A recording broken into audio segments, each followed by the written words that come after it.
the father had a stroke. And even in that condition, he was still paying school fees, taking care of his children, and he never got an opportunity to see this journey before he died. When we talk about ego, either on the part of the mother or the part of the father, how do we discuss how to suppress your feeling? There's a lot of anger. You expect the other person to come forward, to come and apologize, or to acknowledge, because a lot of these things is just you acknowledging that I did you wrong. Yes.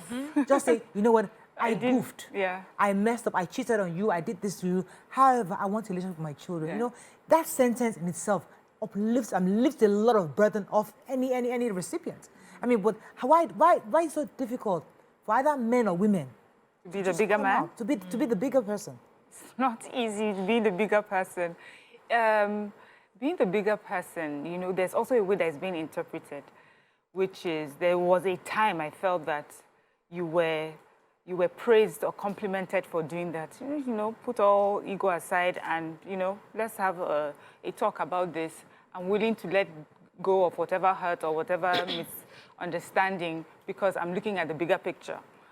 But then you now found, until she came to beg me.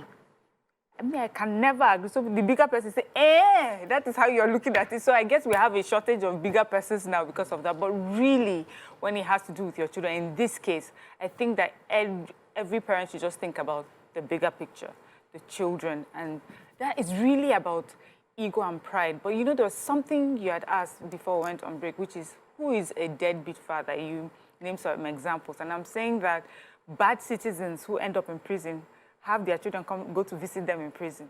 You can be a criminal, you can be a drug dealer, you can be a murderer, and still be a fantastic father in some way. Yeah. You know, they see you behind bars for the consequences of your actions. Yeah. They're able to separate that, learn from it, you know, or be inspired by it, however, you know, but it's important that and when you see that, so it shows you that it's important that you look at people beyond one lens. So you have a father, you have a husband, you have a diplomat or a fraudster in government, you know, and give the people opportunities to show up for the people that know a certain side of them, especially with the children. But there's some group of people that I feel you should just stay far away from if they're fathers. I don't care how great a father is, but a pedophile is not a good father. That's so. I don't care how great a father is, but someone who emotionally and physically abuses the children to the point of, you know, ending up in jail because of it or in hospital, that is not someone that you want to have that sort of relationship with.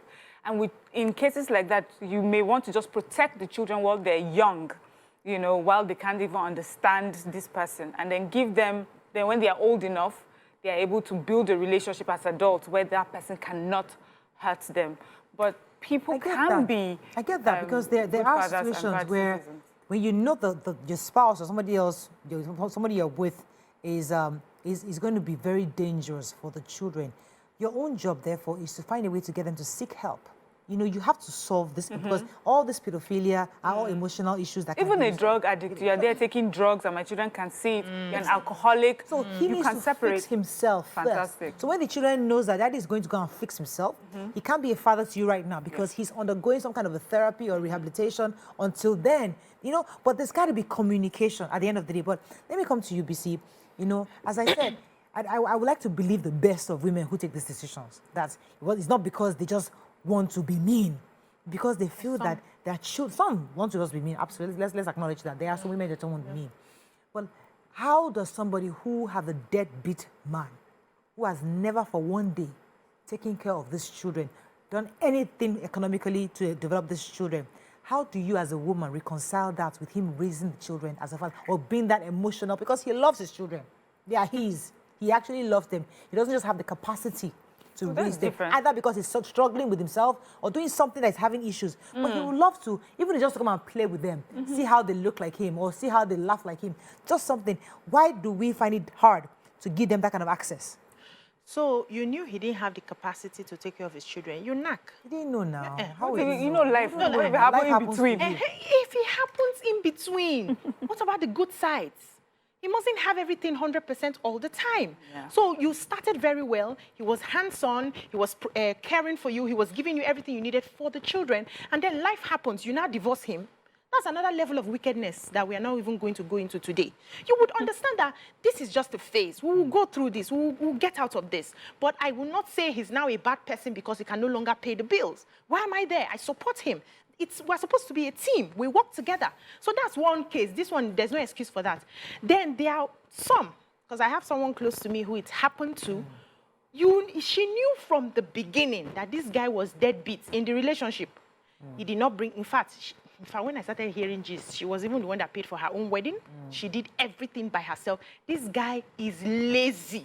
It's not like you have potential, but you've not blown. He's full-blown lazy. He doesn't want to wake up very early in the morning. He doesn't want to move. If he does any small thing and they, how your bosses will scream at you, he will just tell them, I'm going. And then he comes home because he knows the wife is doing all in her power to make sure. So she knew. She get one belle, get second one.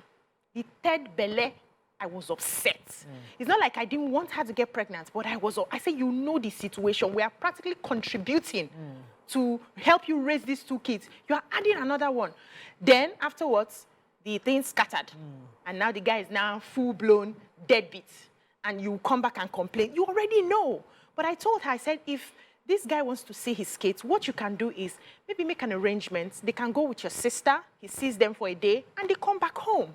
Because you cannot deprive him of seeing his children. He never pretended to you that he was a good guy before. He showed you himself from the beginning. So that's where we're why going. are you seizing his children from him? That's where we're going, where even the person has the worst qualities.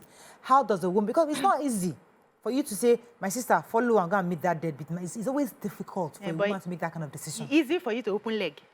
We need to be picking our hustles. If you want to go all the way with somebody you know is not capable, please close your mind and These go all the way. men don't come like that now. They come. Did you hear like this one I just gave you now? I understand this I'm taking this example now to say she knew from the beginning, from the time they were toasting her, even at the restaurant, they would go and buy something. She would be the one to pay for the toasting instrument.